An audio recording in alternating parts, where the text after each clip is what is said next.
이렇게 되시길 바랍니다. 자, 그러면 오늘은 이제 이 다문화 가정에 대한 선교를 하도록 하겠습니다. 다문화 가정 선교. 사실 아주 중요한 것은 이 가정이 잘 돼야 모든 것들이 다 잘 되게 돼 있죠. 그래서 우리가 특별하게 이 문화가 다르고 저번에도 이야기했습니다만 그 세계관이 다르고 또 가치 체계가 다른 사람들이 모여서 삶을 이루고 가정을 이루고 있는 것이 엄밀하게 말하면 이 다문화 가정이다. 우리는 이렇게 봐야 되겠습니다. 그래서 이 가정 선교를 우리가 어떻게 해야 될 것인가? 물론 제가 강의한 것이 뭐 절대적인 어떤 요인은 될 수는 없습니다. 그러나 그럴지라도 우리가 한 번쯤 이 다문화 가정에 대해서 또 가정 선교를 우리가 어떻게 해야 될 것인가 하는 것을 생각을 했으면 좋겠습니다. 그래서 오늘 이제 제가 강의할 내용은 저 책 123페이지에서부터 148페이지까지가 되겠습니다. 챕터로 보면 이 제 5장이 되겠는데요. 물론 이것을 하나하나 하려면 많은 시간이 많이 가지만 저 주어진 시간 한 4, 50분 내에 제가 강의를 마치도록 하겠습니다. 자, 그러면 오늘 이제는 첫째는 다문화 가정의 기능과 그리고 갈등 요소가 무엇인가, 우리가 이것을 한번 먼저 점검하고 생각을 해 보겠습니다. 그리고 이제 두 번째는 자, 그러면 이런 그 갈등의 요소가 있는데 이들을 어떻게 우리가 복지하고 또 선교할 것인가, 뭐 그런 부분이죠.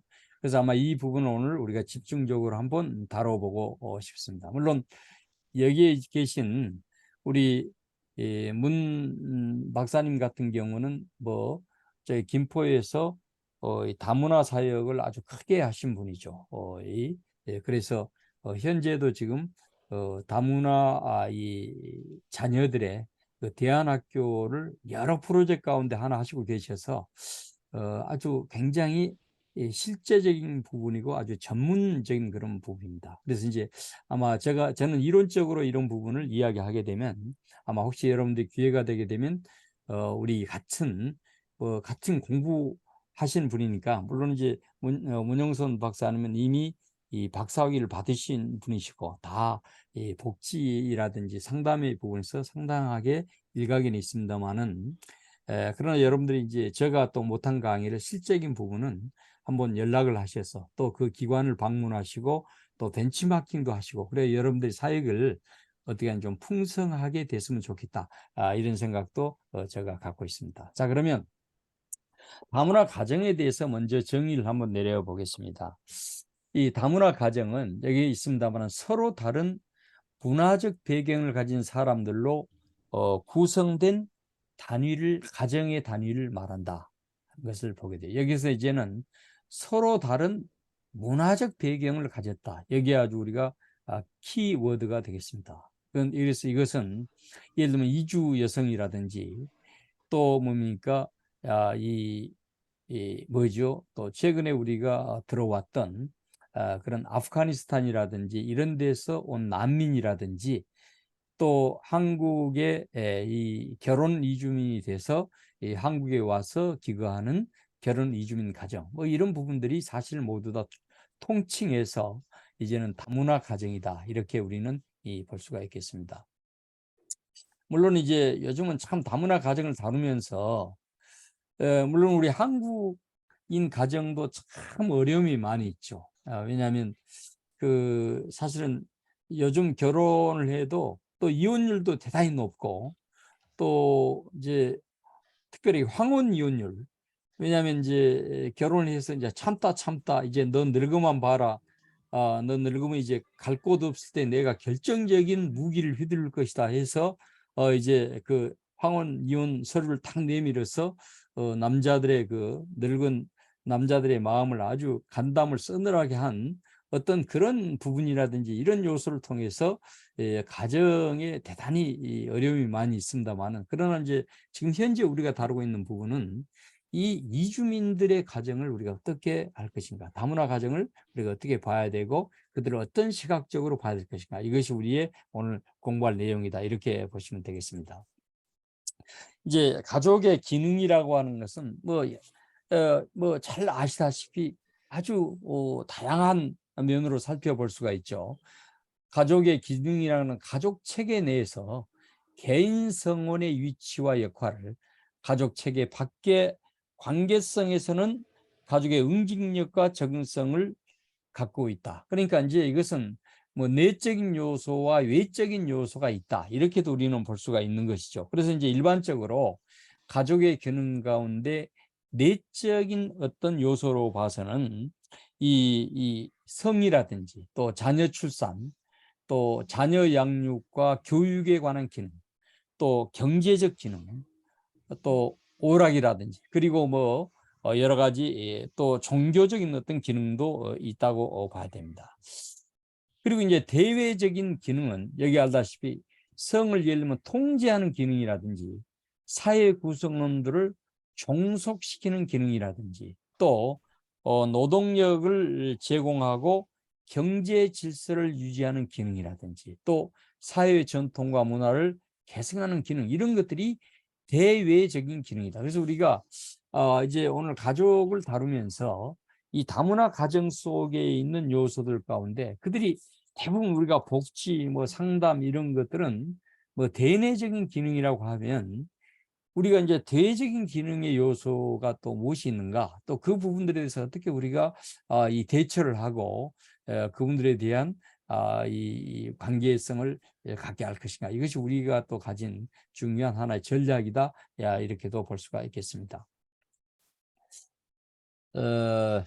혹시 이제 그 참고 말씀을 지금 드리면, 아직까지도 이제 혹시 지금 21분이 들어오셨는데 참여를 못 하신 분들께서는 이 잘 안 되면 오늘 아침에 중요한 정보인데 참가를 다시 누르고 참가를 하시고 회의 아이디 번호, 저희가 보내드렸던 아이디 그 숫자가 쭉 날려야 되는데 아이디라고 나와 있는 거죠. 그것을 입력하면 자동적으로 여기에 이제는 강의장에 들어온다 이렇게 하시니까요. 여러분들이 참조해 주시길 바랍니다. 오케이. 그럼 가족의 기능을 보겠습니다. 가족의 기능은 첫째는 뭐니 해도 부부의 애정의 기능이 있다라고 우리는 볼 수가 있겠습니다. 사실 애정이 사라지면 모든 것이 다 사라지는 거죠.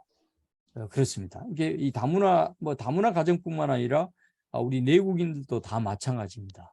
그래서 여기 이제 김미영이라고 하는 사람인데, 이 김미영은 거의 저희 집사람입니다. 지금 현재 열심히 나를 돕고 있는데요. 이 김미영 박사의 박사 논문에서 제가 쿼테이션을 한 건데, 김미영 박사는 몇 사람의 학자들의 견해를 이 인간 다문화 사회 속에 가정 속에서 사랑의 필요성이 있어서 엘릭 프롬이라고 하는 사람의 이야기를 썼더라고요. 물론 엘릭 프롬을 그렇게 저는 뭐 심리학자를 좋아하는 것은 아닙니다만은 그런 이제 그분은 아무래도 학자이기 때문에 그건 뭐라 그랬냐면, 사랑한다는 것은 사랑을 만들어내는 힘이며 상대방의 잠재력을 키워주는 동기가 된다. 프롬이 그런 이야기를 했어요. 참 굉장히 심리학자지만 우리가 들을 만한 가치가 있고, 물론 이분이 뭐 신앙인으로 이렇게 하나의 상담학을 정립했다 이렇게는 볼 수 없어요. 제가 볼 때는. 그러함에도 불구하고 중요한 하나의 이 사랑이라고 하는 정의를, 그것이 우리가 뭐 영적인 정의라기보다는 세속적인 관점에서 사랑의 정의를 그래도 잘 해놓은 것이 아닌가 하는 생각을 하게 됩니다. 그리고 이제 부부 관계에 있어서는 여기 보면 성적 기능이 중요하다. 이것은 이제 제가 김미영 박사의 그 박사 논문을 제가 쿼테이션 했다 그랬잖아요. 그래서 이제 여기 보면 가족은 남녀가 사랑을 기초로 해서 형성된 관계다. 그래서 부부가 애정과 또 성생활을 영위함으로써 성적 욕구를 충족시키는 기능이 있다. 기능이 있어서 그런 것이 있는 것이죠.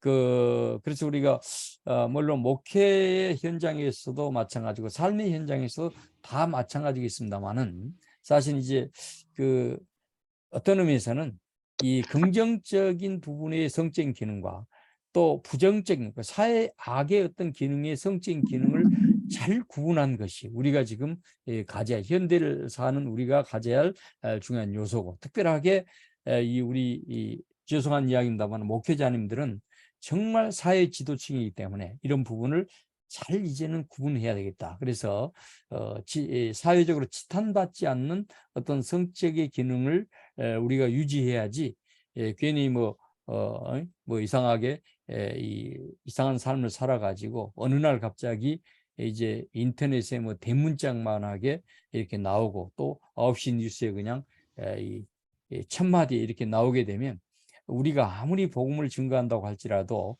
이 복음은 반감된다. 저는 그렇게 볼 수가 있겠습니다. 두 번째 가족의 기능은 잘 아시다시피 이제는 그 자녀 출산과 양육의 기능이 있습니다. 여기에서 이제 보면 이 태교의 중요성을 대단히 많이 강조한 모습을 제가 이제 김명 박사의 논문에서 제가 살펴봤는데요. 뭐 의미가 있다고 생각합니다. 이제 이 태교라고 하는 것이 어린아이가 뱃속에 있을 때부터 의식이 있거든요. 생명체이기 때문에.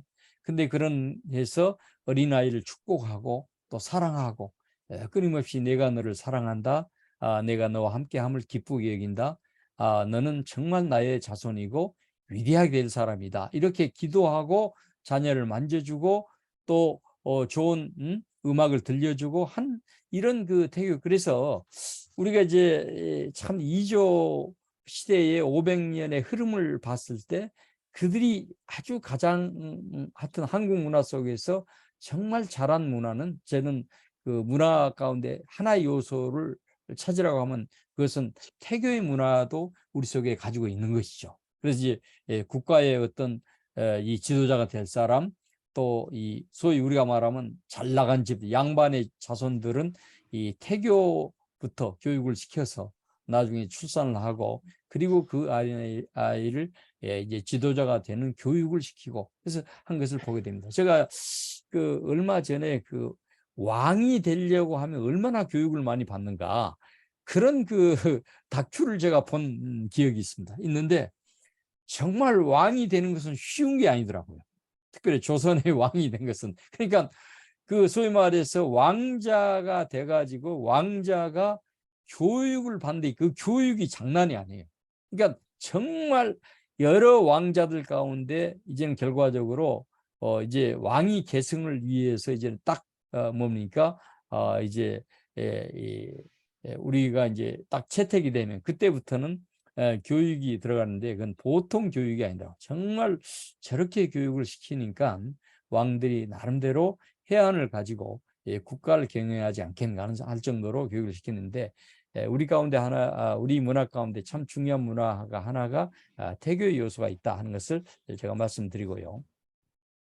그다음에 이제 가족의 기능 가운데 계속해서 자녀 양육, 출산과 양육인데, 여기에 이제 김미영 박사는 가족의 기능 가운데 이 부모의 기능, 부모가 감당해야 할 부분을 이 네 가지를 쭉 이야기를 했습니다. 첫째는 뭐냐면 영아기의 발달과 부모 역할은 영아기에 급속히 이루어지는 신체 발달, 감각과 지각의 발달, 또 인지 발달, 뭐 이런 또 사회 정서 발달이라든지 또 애착의 발달을 통해서 위에 노력해야 된다. 그러니까 이런 모든 것들이 잘 발달되도록 노력을 해야 된다라고 하는 거죠. 두 번째는 유아기의 발달과 부모 역할은 신체 운동 기능의 발달, 또 여기도 이제 발달 과정이 있죠. 인지 발달, 특별하게 이제 인지 발달이 대단히 또 중요하잖아요. 이게 어떤 인식을 가지고 사는가. 제가 이제 지난번에 세계관에 대해서 이야기를 했습니다만은, 세계관이라고 하는 것은 뭐예요? 자동적으로 형성돼 버린 것이 세계관이라 이런 이야기를 했지 않습니까? 그러니까 지금 말하자면 이 자동적으로 세계관이 형성이 되기 때문에 이 어렸을 때부터 인지 발달 과정 가운데 정말 어떤 인식을 가지고 살아야 되냐, 이것은 가정에서 교육시키고 보여주고 그것을 실행하게 만들고 하는 것이 대단히 중요하죠. 그러니까 이것이 바로 부모의 역할이다라고 하는 거죠. 우리가 그 가끔 이제 아무리 돈이 많아도 예를 들면 아버님이 그냥 나가서 술이나 건하게 취해가지고 계속 들어오신다든지 그런 부분이 있고 그러면 자녀가 뭘 보겠어요. 그 아빠 술 취한 모습만 본단 말이에요. 그러니까 이제 그렇게 자랐을 때 요즘 이제 제가 이제 뭐 우리가 신림동 사건도 있고 어디 무슨 서현동 사건도 있고 이런 많은 것들을 보면서 참 가슴 아픈 것은 뭐냐면 우리 사회가 이제는 뭐 선진국의 도약의 문턱에 들어가 있죠. 세계에서 뭐 이 8위의 교육국이고 엄청난 것이잖아요. 또 우리가 잘 살고 그렇긴 하지만은 이런 과정 가운데 정말 부모 역할, 부모가 해야 할 역할 이런 것들을 놓쳐버린 것이 오늘날의 사회적인 문제로 나타나지 않는가 이렇게 이제 볼 때 우리가 이런 부분을 보게 됩니다. 또 셋째는 아동의 발달과 부모 역할로서는 자녀의 건강한 신체적 성장과 운동의 발달을 또 위해서 노력을 해야 된다. 넷째는 청년기의 부모 역할은 스트레스가 가장 많다. 이제 청년기에 있어서는 이 부분이 많은 거죠. 그렇습니다. 이거 아주 스트레스가 참 많아요. 저도 뭐 나도 내 아들이지만 굉장히 조심해요. 우리 아들 하나, 딸 셋의 아들 하나인데 물론 직장 생활을 한다면 제가 어쩔 때는 뭐 야단을 맞을 때가 많아요. 내가 이제 뭐 급한 일이 있으면 전화통을 하거든요. 그러면 나한테 막 쏴대는 거죠. 아빠는 왜 그렇게 비신사적이냐고. 왜냐하면 자기는 열심히 직장 생활하는데 직장 생활한 나에게 왜 이렇게 고통을 주냐고. 지금 그 순간 내가 스트레스가 와가지고 앞이 안 보인다고. 나한테 그냥 얼마나 해야 되는지. 이제 이런 것들 어떻게 생각하면 제가 아주 참 야, 너하고 나하고 부모하고 자식 간인데 이렇게 야단치냐 이렇게 생각도 하지만은 그러나 이 젊은 사람들이 경쟁 사회고 또 뭔가 잘못했을 때 윗사람으로부터 질책을 받고 이런 과정 가운데 정말 스트레스가 많은데 이것을 정말 잘 해소해 주는 그런 어떤 부모의 역할의 노력도 우리가 필요하다 이렇게 볼 수가 있겠습니다. 그다음에 세 번째 보게 되면 뭐니 해도 경제력이 중요하죠. 경제적 안정이 참 대단히 중요하다. 이렇게 우리는 볼 수가 있죠. 왜냐하면 이게서 그래서 우리가 직장도 대단히 중요하죠. 그래서 저는 뭐 젊어서는 뭐 직장이 뭐 그렇게 중요하냐, 뭐 하나님이 다 해결해 주신다 이렇게 하고 그런 정말 말도 안 되는 그런 믿음을 가졌을 때가 대단히 많았었거든요. 그러나 이제 인생을 한 70대를 넘기고 보니까 내 삶에 있어서 직장이라고 하는 것도 참 중요하다라는 생각을 갖게 되는 것이 왜냐하면 직장을 통해서 우리가 경제적인 안정을 누릴 수 있는 중요한 어떤 기능이 그 직장의 요소, 경제력을 확보한 요소에 있다 이렇게 보게 되고 특별히 다문화 가정이 행복한 가정을 유지하는 데 일환으로 맞벌이를 택하는 경우가 있는데 물론 그것도 경제적인 것을 통해서는 대단히 중요하죠. 특별하게 대부분 보면 이제 다문화인들이 보게 되면 그 맞벌이 부부들이 많은 이유가 있어요. 왜냐하면 그것은 특별히 동남아시아에서 온 우리가 알다시피 베트남이라든지 캄보디아에서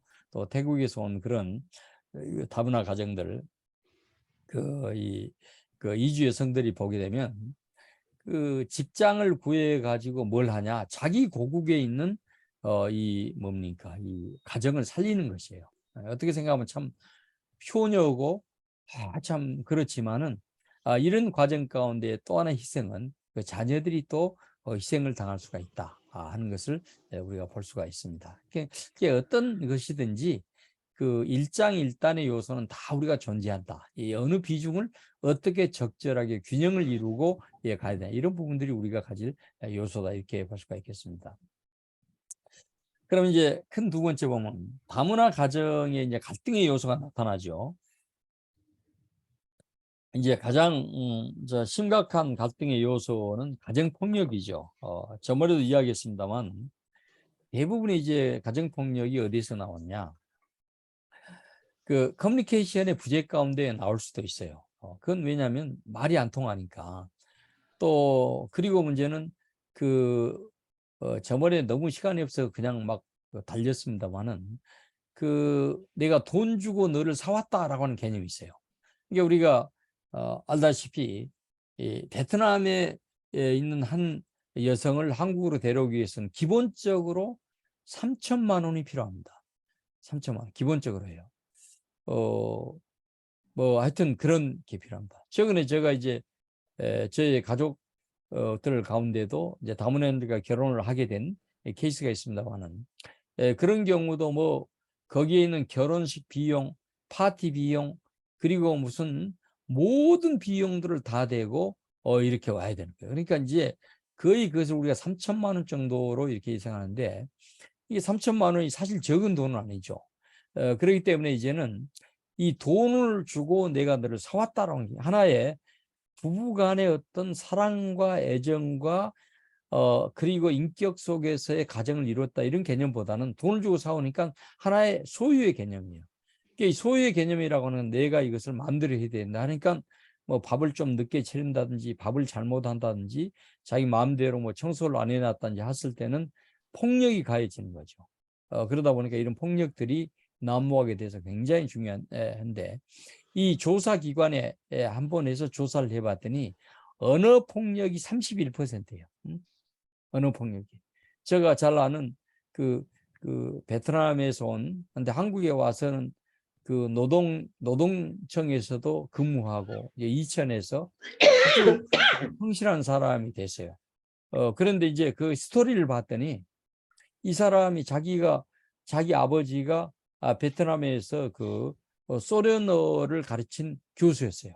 근데 이제 한국 남자하고 만나가지고 왔는데 얼마나 자기를 두드러 팼는지 그 막 매일 두드러 패고 맞았다라고 하는 거예요. 도저히 못 견뎌가지고 자기가 죽을 것 같았었는데 옆집에 있는 어느 할머님이 그동안에 자기가 그 할머니를 잘 이렇게 봉양하고 음식도 나누고 그렇게 했더니 그 할머니가 이 사람이 죽을 것 같으니까 파출소에 신고해가지고 경찰들이 와가지고 말려가지고 자기가 살았다고 그런 이야기를 해요. 그래서 결과적으로 이제 이혼을 했습니다만은 이런 것들이 뭐냐면 폭력 가운데 대표적인 폭력의 요소다 이렇게 말합니다. 그래서 여기 보면 언어 폭력이 31%고 또 어떤 통계에 보면 신체적 폭력이 50%.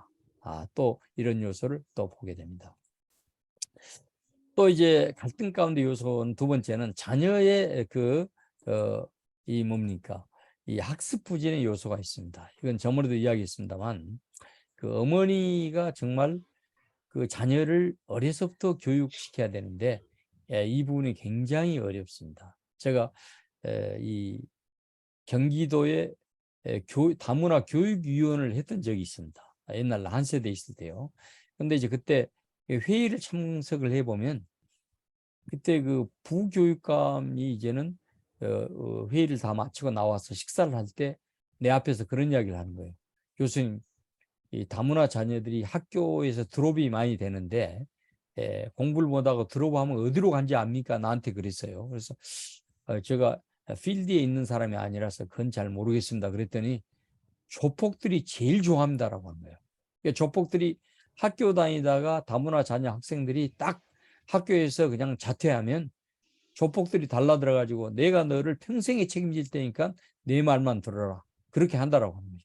그래서 이 사람들이 이제 소위가 말하는 이 음지로 가서 각종 사회에 어려움을 주는 그런 요소가 진행됩니다. 그렇게 제가 부교육감이 자기도 이제는 많은 정보를 가지고 나한테 이야기를 했겠죠. 그래서 제가 그 이야기를 들으면서 참 슬픈 현실이라는 생각을 갖게 되고 아마 그런 이야기를 들으면서 저 마음 가운데는 더 우리가 선교가 그들에게 선교가 되어져야 되겠다 하는 그런 마음이 제가 들었던 적이 있습니다.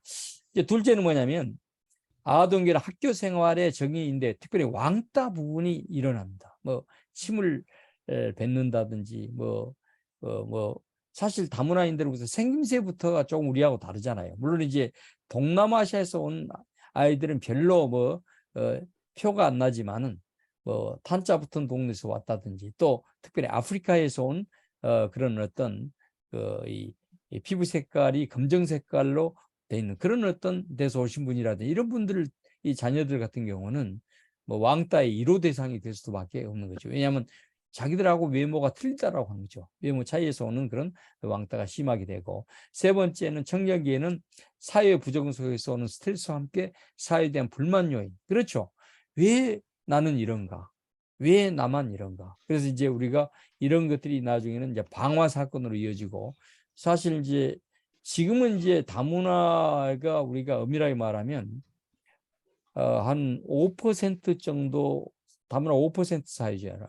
우리가 한 280만 봤을 때 우리가 5천만 보면 한 6% 정도가 지금 되는데요.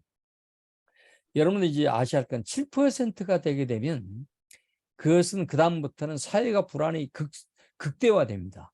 그것이 뭐냐면 우리가 이제 프랑스라든지 독일이라든지 또 영국이라든지 이런 선진국의 요소를 볼 수 있거든요. 그건 제가 이제 나중에 그 국제적으로 다문화 속에서 갈등의 요소가 무엇인가를 강의를 해드리겠습니다만, 자, 그렇게 되면 어쩌냐? 그러면 왜 7%부터 그런 현상이 나타나는가? 그건 왜냐하면 자기들 존재감 때문에 그렇습니다. 그러니까 우리들이 이렇게 힘들고 어려운데 국가는 우리를 위해서 뭘 하느냐? 그러니까 이제 하나의 그것이 때로는 뭐죠? 뭐 지하철 테러 사건이라든지 또 총기 난사 사건이라든지 뭐 이런 것들을 통해서 사회에서 자기들의 권리와 자기들의 그 뭐라 그럴까 존재에 대해서 대처하도록 만들기 위해서 테러가 형성된 거예요.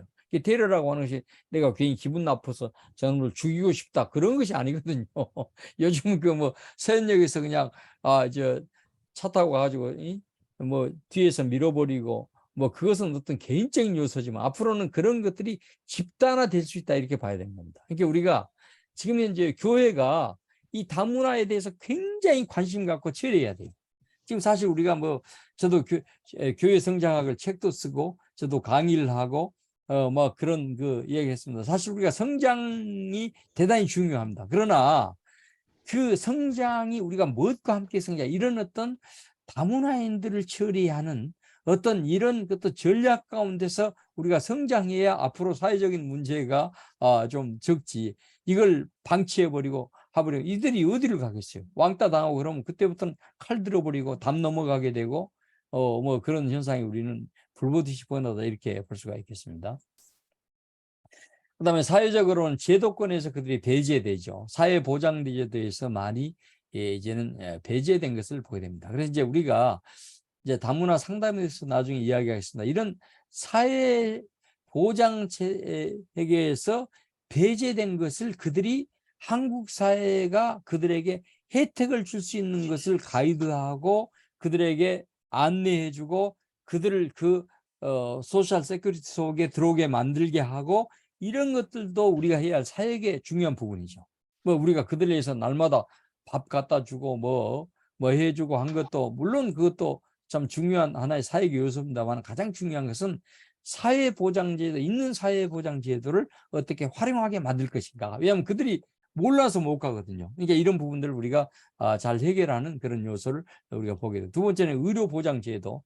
사실 이제 한국만큼 의료보장이 잘 된 국가가 세계적으로 많지가 않습니다. 이건 오바마도 이야기하고 뭐 바이든도 이야기하고 이것은 세계가 다 우리 한국 의료보험제도를 뭡니까 하죠. 근데 이런 것이 홍보가 부족해 가지고 어떻게 해야 될지 모르고 이런 거란 말이에요. 또 이제는 셋째는 인권의 문제죠. 아까 이야기했듯이 뭐 어려운 문제가 있고요. 이런 부분들이 아주 심각한 어떤 갈등의 요소로 자리 잡게 되는 것입니다. 자, 그럼 우리가 이제 메인으로 들어가서 다문화 그러면 가정복지를 어떻게 해야 될 것인가 하는 거죠. 첫째는 가정폭력 범죄의 법적인 예방을 위해서 우리가 노력을 해야 되겠다라고 하는 거죠.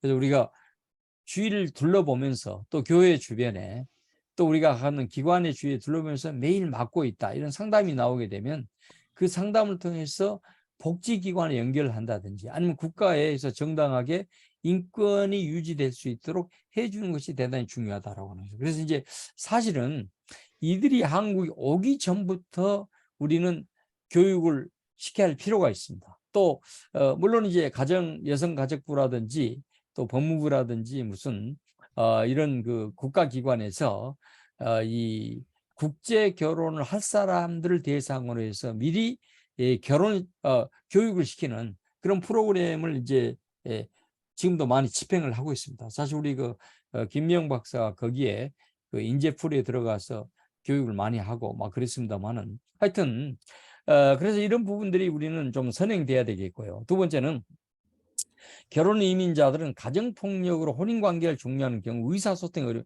이 말은 뭐냐면 아까 제가 사례가 이야기했던 것처럼 아주 맨날 저녁마다 집에 오면 뭐 두드러 패는 일이 그냥 다반사고 이렇게 되다 보니까 이 뭐죠? 이 가정 폭력이 너무 심하니까 나중에 이혼하지 않을 수 없는 거죠. 그런 경우는 이제는 그들이 어떻게 합법적으로 이혼할 수 있는가, 그리고 새 삶을 찾을 수 있는가. 물론 이혼하지 않도록 하는 것이 최대한의 방법이죠. 사실 우리는 우리 사역에 있어서 그들이 이혼하지 않도록 사실 부부 관계를 잘 뭐죠? 계도하고 또 복음을 심어서 정말 갈등이 사랑의 관계로 변화하게 만들고, 그것이 우리의 궁극적인 어떤 목적이고 그 목표이지만은 때로는 부득이하게 혼인 관계가 종료될 수 있다. 이제 그 후에 그들이 어떻게 할 것인가, 이런 것들이 불리한 입장이 되지 않도록 우리가 돕고 또 번역도 해주고 또 상담도 해줄 필요가 있다라고 하는 거죠. 이런 것들이 가정복지 차원이죠. 셋째는 가해자는 고소를 할 수 있죠. 가해자가 너무 몰상식하게 사람을 괴롭히면 그건 이 몸이죠. 국가가 책임질 수 있게 만드는 것이 중요하다는 거죠. 자, 두 번째는 뭐냐면 다문화 부부의 삶의 질을 향상시켜야 할 필요가 있다라고 하는 거죠. 여기 이제 고투마는 성공적인 결혼 생활을 하는 부부는 정서적 기능이 굉장히 중요하다. 정서적으로 안정되고 또 그래서 이제 사실은 그 서로가 뭐요? 상대방의 위신을 세워주고 존경하고, 그래서 행복한 결혼 생활을 이어나갈 수 있도록 우리가 가이드하고 지도하고 안내할 필요가 있다 하는 거죠. 그러기 위해서는 뭐예요? 우리 자체 부부가 뭐예요? 정서적으로 문제가 없도록 부부 생활을 잘 유지해야 할 필요가 있다, 이렇게 생각을 합니다. 뭐 사실 저도 우리 김명 박사하고 이제 결혼한 이후에 자녀들을 키우고 또 맨날 가정 경제를 책임져야 되고, 또 학교에서 제가 보직을 많이 맡고 있었어요. 한세대학에서. 그래서 제가 뭐 총장이 부르면 5분 대기조라고 그러는데 5분 내에, 사실 또 큰 교회 목사님 사모님이시고 우리 총장님, 그러니까 이분이 큰 교회 뭐죠? 교육자들 부리듯이 교수를 막 부리는 거예요. 그러니까 나가 뭐 학장도 하고 그냥 평생형 원장도 하고 뭐 도서관장도 하고, 그리고 저는 퇴직해도 영산 주영기 목사님의 신학연구소 소장을 제가 4년 했잖아요. 퇴직하고도 했거든요. 그러니까 제가 뭐 학교에 있을 때는 그냥 학교 일하면 죽고 살고 노력을 했어요. 그러다 보니까 우리 김명 박사하고 별로 이렇게 어디 놀러 다니고 어쩌고 하는 것을 못했던 것 같아요. 그래서 댐팡 제가 한번 얻어맞고는 요즘은 제가 좀 많이 달라졌어요. 그래서 이제 시간이 있으면 적어도 2개월에 한 번은 우리가 조금 이 해외는 뭐 돈이 없어 못 나가더라도 전국을 우리가 돌면서 조금 이제는 생각을 많이 하고 삶에 대해서 많은 이야기를 나눕시다 해서 요즘은 조금 제가 달라지고 그래서 제가 마음이 아주 편해요. 앞으로 한 2주 후에 또 어디로 갈지 모르겠습니다. 하여튼 중요한 것은 이런 부분들이 정서적으로 대단히 중요하다. 그다음에 결혼 이주 가정의 부부는 문화적 차이와 제한된 언어로 결혼 생활은 시작만큼 부부관계의 질과 가정에서 안정될 수가 없다라는 거죠. 그래서 문제는 이런 부분에 있어서 잘 대처하고, 그래서 이제 이들 부부의 역경과 어려움을 안고 시작하는 결혼 생활을 잘 대처하고 적응하는 것이 결혼 생활의 성공을 가져다 줄 수 있다. 이것을 잘 계도해야 할 필요가 있다. 이렇게 보시면 되겠습니다. 그 다음에 이제 세 번째는 다문화 부부 관계의 향상성을 우리가 보는데요. 이 부부 관계의 향상성이라고 하는 게 뭐냐라고 하는 것은 부부간에 서로를 보다 잘 이해하고 더 개방적으로 의사소통하고 나가는 것이다 하는 거죠. 그래서 상호 커뮤니케이션이 대단히 발전해야 되고 또 발달해야 될 부분이 있다. 특별하게 부부간의 개인이 가진 잠재력을 개발할 필요가 있다 하는 것입니다. 그래서 그 부부간에 어떤 잠재력이 있는가, 이런 것을 개발시키고 개발된 그 잠재력을 통해서 이 가정을 잘 이루고 꾸려나가고 한 요소가 우리가 할 필요가 있다는 것을 보게 됩니다. 또 다문화 부부 관계 강화를 위해서는 프로그램의 3단계가 있다라고 하는 것이죠. 첫째는 뭡니까? 첫 번째 단계는 결혼 전에 실시되는 교육이다. 그래서 국제결혼 상황 속에서 예측된 상황과 어려움에 대해서 정보를 서로 주고 또 여러 가지 적극적이고 긍정적인 관계를 위한 태도, 또 가치, 그리고 행동을 교육함으로써 교육이 대단히 중요하거든요. 그래서 우리가 이 포지티브 띵킹이라고 긍정적인 어떤 생각을 가질 수 있도록 미리 우리가 교육시키고, 두 번째는 결혼 이후에 실시하는 교육인데, 또 세 번이나 해보면 의사소통이라든지 또 의사결정이나 또 원가정의 어떤 설계 설정, 또 출산과 자녀 교육, 양육, 또 폭력의 방지 및 처리, 또 한국 사회에 또 적응하는 그런 다양한 생존 기술이라든지 이런 것들을 가르쳐야 할 필요가 있다. 이제 이런 일을 해보다 보면 요즘 다문화인들이 너무너무 얇아가지고 그냥 모든 것을 다 그냥 복지기관이라든지 이런 데 의뢰한 것이 있어요. 그래서 저는 이런 교육을 하고 할 때도 적정한 교육비를 받아야 된다. 저는 우리 선교학을 제가 가르치면서 또 해외에서 저는 선교도 했잖아요. 선교사 했잖아요. 그러니까 이 잘못하면 선교사님들을 거지 만들기 쉬워요. 모든 것을 다 공짜로 해주면 거지죠. 거지입니다. 그러니까 어떤 것을 본인이 역할을 할 수 있도록 기회를 제공해 줘서 자기도 나는 거지가 아니고 나는 당당하게 혜택을 받는다. 이런 어떤 이 뭐죠? 이 것을 줄 수 있도록 그렇게 해야 할 필요가 있습니다. 또 이 세 번째는 자녀 교육이나 부부 관계와 같은 가족 관계와 같은 진단 교육 프로그램, 이런 교육 프로그램을 잘 개발해서 가르치는 것이 대단히 중요합니다. 사실 우리가 어떤 복지도 교육 복지만큼 큰 복지는 사실 없습니다. 왜냐하면 교육은 근본적인 문제를 터치하고 그것을 통해서 그들의 삶이 변하고 변화된 삶을 통해서 그들의 생활이 향상되고 이제는 이 바른 세계관을 가지고 세상을 쳐다볼 수 있는 것이 교육이기 때문에, 특별하게 우리가 기독교 교육이라고 하는 것은 더 말할 것도 없겠죠. 대단히 중요합니다. 그 다음에 이제 네 번째는 이 다문화 가정의 경제 활동을 지원할 우리가 필요가 있다 하는 것이죠. 예를 들면 그들이 직업 교육, 또 직업을 알선해 주고 또 직업 교육을 우리가 안내해 줄 것이 중요하고요. 또 우리가 또 하나는 이주 여성에 대해서는 경제 교육을 시켜줘야 할 필요가 있다. 왜냐하면 한국 오면 이 사람들은 그냥 남편이 돈 벌어다 주고 그걸 자기 카드에 넣고 쓰기 때문에 그냥 소비가 대단히 심할 때가 많이 있는 경우가 있습니다. 그래서 뭐 백화점에 가가지고 그냥 뭐 있는 거 없는 거 다 사가지고 남편하고 아주 대단한 갈등이 있는 그런 경우도 있고 그런데요. 그래서 그런 금전 관리, 그리고 이제 노후 생활이 어떻게 또 가정이 살아나갈 것인가, 이런 부분에 대해서 경제 교육을 시켜줘야 할 필요가 있다는 것입니다. 또 이제 다섯 번째 보면 다문화 자녀 양육의 역할의 증대. 그래서 다문화 자녀들은 우리가 출산율이 높거든요. 그러니까 지금 정부에서도 다문화에 대해서 관계를 많이 지금 갖고 지금 다문화 유언까지 해서 지금 뭐 얼마 전에 한동훈 장관도 다문화 이주민들에 대해서 어떻게 법적으로 포지티브하게 이제 해결해야 되겠다 이렇게 언론에 나온 걸 봤습니다만은, 이것이 뭐냐면 한국 인구가 줄어들기 때문에 그렇습니다. 인구가 줄어드니까 앞으로는 이제 내국인은 사실 결혼을 안 시키잖아요. 또 결혼을 하더라도 자녀를 낳잖아요.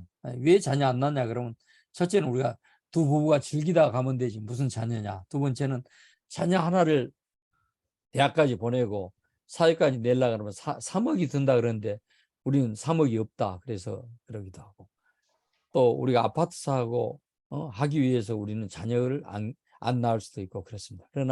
그러다 보니까 국가가 자녀 문제 때문에 인구 문제 때문에 어려움이 있죠. 근데 다문화 가정은 자녀 출산율이 대단히 높습니다. 그렇기 때문에 우리가 이런 그 출산이 높은 이들에게 어떻게 우리가 또 복지를 해야 될 것인가 하는 게 중요하죠. 특별히 다문화 이주 여성의 임신과 출산에서 다양한 교육과 상담이 필요하다라고 하는 것을 보게 됩니다. 또 이 부모 교육이라든지 자녀 양육 교육, 이런 것을 보게 되고요. 여기든 프로이드라든지 또 에릭슨이라든지 피아제라든지 다 이제는 심리학자하고 또 이분들이 교육학자들이자 이런 분들의 이론을 보게 되면 초기 영유아 때부터 우리는 대단히 이 자녀들을 잘 양육하고 길러야 된다 이렇게 이야기를 하고 있는 것을 우리가 보게 됩니다. 그래서 여기 보면 아동의 시기에 부모와 가장 많은 시간을 보내며 직접 접촉하고 애정 등의 정서, 심정, 기본 발달을 리조하기 위해서 자녀의 건강과 성장의 발달에 예비 부모 교육을 시킬 필요가 있다. 이것이 대단히 중요합니다. 그러니까 이건 교회에서도 마찬가지죠. 교회에서도 우리는 일주일에 와서 한 번 설교로 모든 삶이 다 될 것 같지만 때로는 의도적으로 우리가 교육 프로그램을 도입해야 할 필요가 있다 하는 생각을 갖고 있습니다. 이것은 우리가 다문화 사람들만 위해서 교육도 되지만은 또 같이 공속하고 있는, 그래서 이제 뭐 여름이라든지 또 겨울이라든지 방학이라든지 이럴 때 자녀들과 함께 부모 캠프를 함께 해서 자녀들은 자녀대로 이제는 놀게 하고 부모들은 부모대로 나름대로 그래서 그동안에는 설교하고 좀 다른 우리가 실제적인 삶에 있어서 신앙적인 삶의 요소를 어떻게 우리가 가져오고 참 건강한 가정과 아름다운 가정과 사람들이 아주 봤을 때 정말 모범된 가정이다. 저 가정을 보게 되면 이제는 우리가 예수 믿고 싶다 한 그것이 결과적으로 이 성교학적으로 보면 퍼리센스 이반젤리즘이거든요. 존재 전도라고 하는 것입니다. 그러니까 우리가 존재함으로 말미암아 우리 가정이 이 사회 속에서 건강하게 존재함으로 말미암아 그 영향력으로 통해서 복음이 증거되신다 이 말입니다. 그래서 우리가 그런 것들이 대단히 중요하다 이렇게 보고요. 이제 결론으로 이제 보면서 다문화 가정 선교를 우리가 어떻게 해야 될 것인가라고 하는 것을 이제 보게 되면요. 여기 봅시다. 도로레스 쿠란이라고 하는 사람이 500여 명의 전문가들에게 묻는 설문지가 있었습니다. 거기에 건강한 가정의 특징이 뭐냐 이랬더니 한 10가지를 이분이 이 한글을 보게 된. 첫째는 가족이 모두 하나님을 믿는 가정이 돼야 된다. 둘째는 함께 대화를 자주 가져야 된다. 셋째는 서로 신뢰하고 인정하고 지지해야 한다. 넷째는 유머와 센스를 갖고 생활해야 된다. 또 뭡니까? 다섯째는 뭡니까? 윤리와 도덕을 잘 실천해야 된다. 여섯째는 서로 다른 점을 존중하고 개성 있는 그런 삶을 인정해 줘야 된다.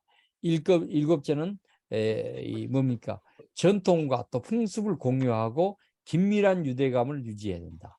여덟째는 이웃과 인류에 대한 봉사적인 삶을 가르치고 실천해야 된다. 아홉 번째는 책임과 공동 책임을 자각하고 감당해야 되고, 열 번째는 그들의 문제나 결정을 이해하고 필요한 도움을 청할 만큼 개방적인 그런 가정이 돼야 된다라고 하는 것입니다. 그러니까 이런 모든 가운데 가장 아마 중요한 것은 가족이 모두 누구를 믿어야 돼요? 하나님을 믿는 신앙을 갖도록 하는 것이 대단히 중요하다. 이것이 우리가 이제 가정선교를 펼치면서 주장할 그런 요소인데요. 저는 더 구체적으로 보게 되면 가정은 복음의 체험장이 되어야 된다라고 하는 것을 이제 보게 됩니다. 그래서 생활 속에서 예수 그리스도의 복음이 뭐죠? 나타나고 또 증대되고 또 그것이 자녀들에게 보여지고 그것을 통해서 하나의 자녀들이 성경적인 세계관을 가지고 이제는 뭐죠? 세상을 살 수 있고 이제는 다른 사람과 교감하고 대화하고 관계를 가질 수 있도록 만들어 나가야 된다라고 하는 것이 대단히 중요합니다. 이것은 그래서 제가 복음의 체험장이 되도록 만들어야 된다 하는 것이죠. 복음의 체험장이 그냥 단순하게 그냥 이 부분을 우리가 보고요. 그다음에 두 번째 부분은 거듭남의 체험을 통해서 풍성한 삶을 갖도록 우리는 만들어야 된다라고 하는 것입니다. 왜냐하면 거듭남이 대단히 중요하죠. 대부분 보면 다문화인들이라고 하는 것은 다른 세계관, 다른 또 문화를 가지고 살았기 때문에 이제는 이 거듭난 다시 난다. 이게 복음으로 우리가 다시 난다 그 말했잖아요. 예수를 믿어서 복음으로 다시 나서 사실 자연인들은 몰라요. 하나님에 대해서 전혀 무지하죠. 그러나 우리가 요한복음 3장에 예수님과 니고데모와의 대화 가운데 너가 거듭나지 아니하면 하나님 나라에 들어갈 수 없다. 이 말에 대해서 굉장히 중요한 부분을 우리가 인지하고 어떻게 하든지 그들을 거듭남의 역사가 있을 수 있도록 우리가 전도하고 제자화하고 성경을 가르치고 이렇게 해야 할 필요가 있다는 것을 보게 됩니다. 거듭남 가운데 이제는 결국 거듭난 자들은 하나님의 은혜 안에서 새로운 삶을 살게 될 수밖에 없습니다. 거듭남이 대단히 중요하다고 하는 것을 제가 말씀드렸고요. 그래서 우리는 양자의 신분에서 하나님의 아들로서 저는 되어진 그런 요소를 보게 됩니다. 세 번째는 이 갈등을 치유하고 화평한 삶을 우리가 유지해야 할 필요가 있다라고 하는 것입니다. 그래서 이제 다문화 가족의 생활 부부의 주기에 변하는 부부 응집성, 부부 적응성, 부부 의사소통과 부부 구조와 역할에서 균형을 아주 요구한다라고 하죠. 그래서 이런 것들을 위해서 때로는 우리가 뭣도 해야 됩니까?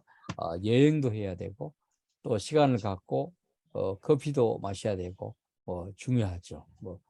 그렇다고 해서 어디 가서 한탕 먹자 그래가지고 그런 것은 좀 아니죠. 하여튼 중요한 것은 건전한 생활 통해서 대화하고 함께하고 제가 제가 참 잘 아는 이 이무석 박사라고 있습니다. 전남대학교 정신과 의사신데요.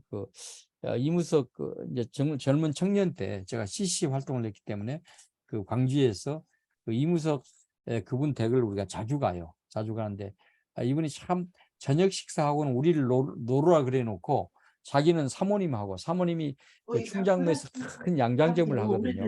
그러니까 이제 와가지고 저녁에 이렇게 두 분이 나가더라고요. 나가면 뭐냐면 한 30분이나 한 40분 동안 거기 식사하고 그 동네에 어떤 공원을 이렇게 둘이 다 어깨 동무하고 이제는 그렇게 뭐니까 이 대화하는 그런 모습을 제가 봤습니다. 사실 이분이 참 대단히 그걸 보면서 그때는 나도 결혼하면 저렇게 해야 되겠다 하는데 어렵더라고요. 정말로 어려운데 제가 이 이무석 박사님을 만나고 그분 강의를 들을 때마다 옛날 생각이 나는 거예요. 그래서 우리가 이 부부라고 하는 것이 갈등의 치유의 요소가 이렇게 함께 하는 것이다. 그리고 대화하는 것이다. 그리고 그것을 어깨동무를 하면서 서로가 서로를 이렇게 존중하고 인격과 그리고 모든 것들을 서로 존중하고 아마 서로 어깨동무하고 가는데 서로 싸울 수는 없잖아요. 그렇기 때문에 이게 대단히 갈등 치유에 중요한 요소가 되는 것이고요. 다문화 가정의 갈등을 위한 치료자의 자세는 어때야 되나? 우선 치료자는 하나님께서 우리의 깨어서 우리를 뭡니까 치료해 주시고 구원해 주신다는 확신을 갖고 가족들에게 우리가 접근을 해야 할 필요가 있다라고 하는 것을 보게 됩니다. 우리의 깨어진 관계죠. 우리의 깨어진 관계를 치료해 주신다. 그렇습니다. 그래서 우리의 기술과 통찰력에서 나타난 인간적인 한계의 있음을 인정하고 초월적인 하나님의 능력에 의지할 필요가 있습니다. 그러니까 우리가 다문화 사람들의 갈등과 그들의 모든 복지와 이런 모든 것들을 할 때 우리의 힘으로 한다. 저는 그것은 한계가 있다고 봅니다. 그렇기 때문에 야훼 하나님께서 정말 그들의 마음과 생각과 문화와 생활과 모든 것을 타치해 주셔서 하나님께서 일을 하셨다. 우리는 그래서 이렇게 고백하고 또 하나님 앞에 큰 힘들거나 어렵거나 또 기쁘거나 이런 모든 영광이나 이런 모든 것들을 하나님께 양도해 나가는 그런 우리의 그 마음이 있어질 때 우리는 다문화 가정의 선교를 효과적으로 이룰 수 있다. 이렇게 볼 수가 있겠습니다. 이제는 결론을 맺고자 합니다. 뭐냐면 다문화 가족은 삶의 기초죠. 그렇습니다. 고사성어에 의하면 가와만사성이라고 하는 말이 있습니다. 이 말은 뭡니까? 가정이 평안하면 모든 일이 잘 풀린다 그 말이죠. 저는 이 말에 절대적으로 동의합니다. 그러나 문제는 이런 화목한 가정을 이루기 위해서는 이제는 뭡니까? 다양한 환경이 잘 갖춰져 있어야 된다 하는 것입니다. 그래서 우리가 그동안에 어떤 환경과 어떤 갈등의 요소가 있는가 이런 것들을 봤죠. 그래서 다문화 가정은 다문화 가정 형성 과정에서 수없이 많은 난관들이 존재한다. 이걸 우리가 전제해야 되는 것입니다.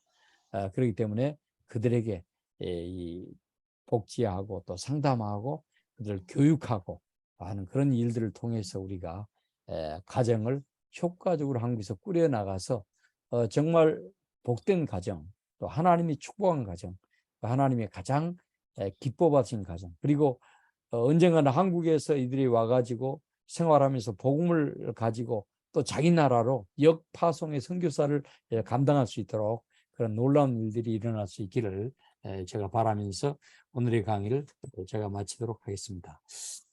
여기까지 제가 이제 강의를